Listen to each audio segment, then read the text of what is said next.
Aotearoa, and welcome to Thursday's Economy Watch, where we follow the economic events and trends that affect New Zealand.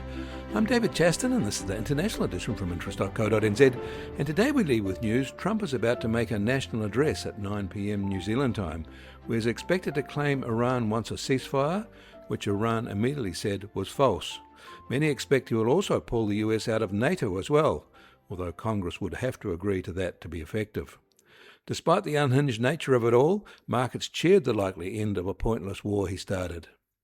Separately, on Saturday, we'll get the March US non-farm payrolls data, which is expected to show a 60,000 jobs gain. The ADP version of private sector employment was out today for March, and that showed a similar modest rise of 62,000. But we should also note that February official data for private sector hiring revealed a record low rate. US mortgage applications fell sharply again last week, down a further 10.5% for a third consecutive big drop, which is unprecedented. Refinance activity fell the hardest, but new purchase activity was down sharply too. Rising interest rates continue there. And the widely watched ISM factory PMI was little changed in March from February, with the same modest expansion recorded as signalled in the alternative globally benchmarked S&P Global version. The new orders index indicated slower growth compared to the previous month, with new export orders actually in contraction. Both observed soaring inflationary pressures back to pandemic levels. And US retail sales rose in February by 3.7% above year-ago levels. This month, car sales led the increase. That is a real gain given that February CPI inflation ran at 2.4%. In Canada, their March factory PMI shows no growth, but no decline either. In the China S&P Global PMI expanded again, showing growth of output, and new orders were maintained in March. But suppliers' delivery times lengthened the most since December 2022, and they also recorded their strongest inflationary pressures since March 2022. Again, their PMI was slightly more upbeat than the official versions. In Japan, Taiwan and Malaysia all recorded modest to good factory expansions in March in their respective factory PMIs, and all recorded higher inflation pressures. Interestingly, the Bank of Japan's Tankan survey of businesses there for the first quarter of 2026 shows little negative impact from the current geopolitical situation. Those firms surveyed remain quite upbeat. In Europe, their Eurozone factory PMI also expanded and to a 45-month high. But the inflationary pressures there were also very evident in their report. In Australia, yesterday's national address by Prime Minister Albanese warned of a rocky road ahead due to their fuel crisis, and that urgent reforms are required, mainly because previous deregulation has left them uncomfortably vulnerable in this situation.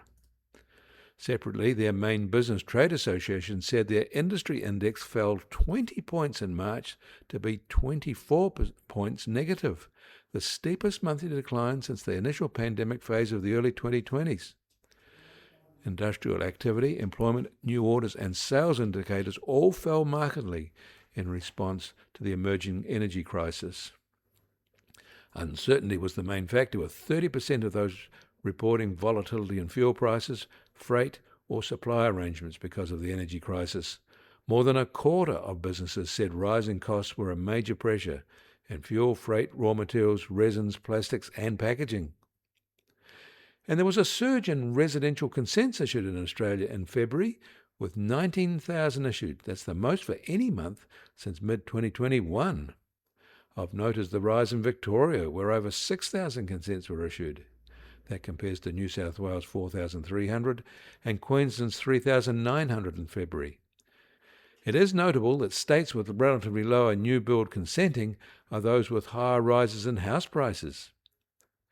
The US Treasury 10-year yield is now just on 4.31%, unchanged from yesterday, and the price of gold will start today up $142 from yesterday, now at $4,783 an ounce.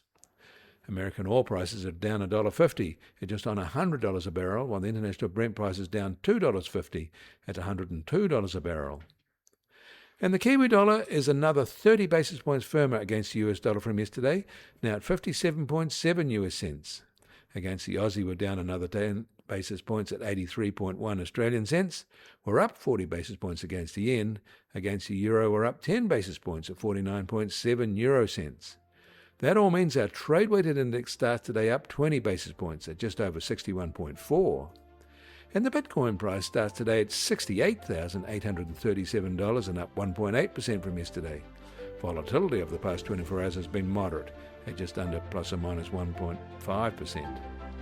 You can get more news affecting the economy in New Zealand from interest.co.nz. Kia ora, I'm David Chaston, and we'll do this again on Tuesday after the Easter holiday break.